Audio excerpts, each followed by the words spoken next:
Assalamualaikum warahmatullahi wabarakatuh. Saya Tiara Valerina dari kelas manajemen 19K akan mempresentasikan hasil laporan kegiatan praktik dengan judul Implementasi Sistem Tilang Pelanggaran Karyawan pada Perusahaan Umum Percetakan Uang Republik Indonesia Perum Peruri Kabupaten Karawang. Adapun latar belakang atau alasan memilih judul tersebut pada kerja praktik ini adalah berdasarkan analisis permasalahan yang terjadi pada Divisi Pengamanan K3 dan Lingkungan, yaitu proses penilangan pelanggaran karyawan yang masih menggunakan form kertas sehingga diperlukan pemesanan kertas belangko penilangan setiap tahun oleh unit kerja pengamanan. Selain itu, pelaporan dan monitoring tilang karyawan saat ini masih membutuhkan rekap manual dengan mengumpulkan dan memproses kertas tilang yang tersebar di seluruh pos sektoral. Gambaran umum perusahaan. Nama Perusahaan Umum Percetakan Uang Republik Indonesia, tanggal berdiri 15 September 1971 yang beralamat di Desa Parumulya, Kecamatan Ciampel, Karawang, Jawa Barat 41361. Untuk sejarah singkat Perum Peruri, Perusahaan Umum Percetakan Uang Republik Indonesia atau Perum Peruri adalah badan usaha milik negara yang ditugasi untuk mencetak uang rupiah, baik uang kertas maupun uang logam bagi Republik Indonesia, sesuai dengan Peraturan Pemerintah Nomor 32 Tahun 2006 yang kemudian diperbarui menjadi Peraturan Pemerintah Nomor 6 Tahun 2019. Selain mencetak uang rupiah Republik Indonesia, Peruri juga mencetak produk security lainnya, termasuk mencetak kertas berharga non-uang dan logam non-uang. Pengertian manajemen menurut Hasibuan 2016 adalah ilmu dan seni mengatur proses pemanfaatan sumber daya manusia dan sumber lainnya secara efektif dan efisien untuk mencapai suatu tujuan tertentu. Selanjutnya, manajemen sumber daya manusia menurut Amirullah tahun 2015 merupakan suatu istilah yang digunakan untuk menerangkan keanekaragaman aktivitas-aktivitas yang terlibat dalam penarikan, pengembangan, dan mempertahankan tenaga kerja perusahaan yang berbakat dan bersemangat. Selanjutnya, Sistem Informasi Manajemen menurut Sutiadi tahun 2017 adalah sebuah sistem manusia atau mesin yang terpadu untuk menyajikan informasi guna mendukung fungsi operasi manajemen dan pengambilan keputusan dalam sebuah organisasi.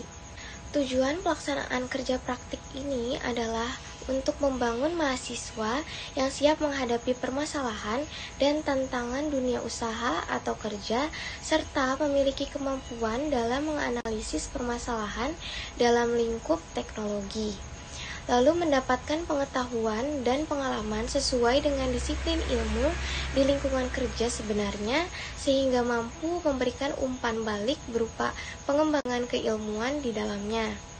Lalu mendapatkan data-data yang dapat diangkat menjadi masalah untuk disusun dalam proposal tugas akhir. Metode yang digunakan dalam kerja praktik ini yang saya gunakan adalah metode deskriptif dengan pendekatan kualitatif, di mana bentuk deskripsinya menggunakan fakta atau fenomena yang didapatkan dari data-data yang ada. Adapun tugas-tugas yang saya lakukan pada kegiatan kerja praktik ini adalah melakukan berbagai pelayanan kantor yang berkaitan dengan administrasi untuk mendukung kelancaran operasional perusahaan. Tugas utama yang dilakukan adalah penanganan surat menyurat, pengarsipan dokumen, berkomunikasi via telepon, menyiapkan agenda seperti jadwal pertemuan, entry atau rekapitulasi data, juga menyediakan informasi atau data yang lengkap bagi yang memerlukan. Selain itu, mengecek absensi kehadiran karyawan, menginput lembur, cuti, perizinan, dan perjalanan dinas karyawan pada sistem Employee Self-Service atau ISS. Untuk tugas pendukungnya yaitu membuat rekapitulasi dan laporan bulanan unit kerja yang dibuat setiap akhir bulan, monitoring anggaran barang dan jasa, serta pengajuan dana PPUMDB, BPJDB, SPM pada sistem Application and Processing atau SAP, melakukan pelaporan SPT, dan memproses BAST. Berdasarkan hasil analisis, permasalahan yang terjadi pada Divisi Pengamanan K3 dan Lingkungan, yaitu tilang pelanggaran karyawan masih menggunakan form kertas sehingga diperlukan pemesanan kertas belangko tilang setiap tahun oleh unit kerja pengamanan. Lalu, pelaporan dan monitoring tilang pelanggaran karyawan saat ini masih membutuhkan rekap manual dengan mengumpulkan dan memproses kertas tilang pelanggaran yang tersebar di berbagai pos sektoral. Setelah dilakukan analisis dan identifikasi masalah, maka penulis mempunyai solusi dari permasalahan yang ditemukan, yaitu dengan melakukan digitalisasi internal sistem penilangan karyawan guna mengatasi masalah tersebut yang memiliki kelebihan, yaitu efisiensi biaya dengan menghilangkan kertas surat tilang pelanggaran yang setiap tahun harus diorder. Lalu memudahkan reporting data pelanggaran karyawan untuk keperluan evidence audit dan penilaian kinerja SDM.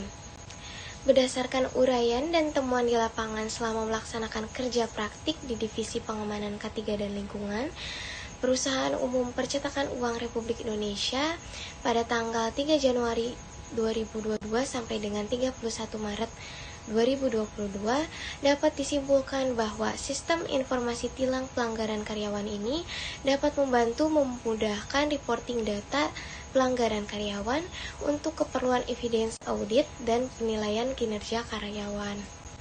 Adapun saran yang ingin saya sampaikan untuk Divisi Pengamanan K3 dan Lingkungan Perum-Pruri, yaitu dengan melakukan digitalisasi internal sistem penilangan karyawan guna mengatasi masalah tersebut yang memiliki kelebihan, yaitu efisiensi biaya dengan menghilangkan kertas surat tilang pelanggaran yang setiap tahun itu harus diorder.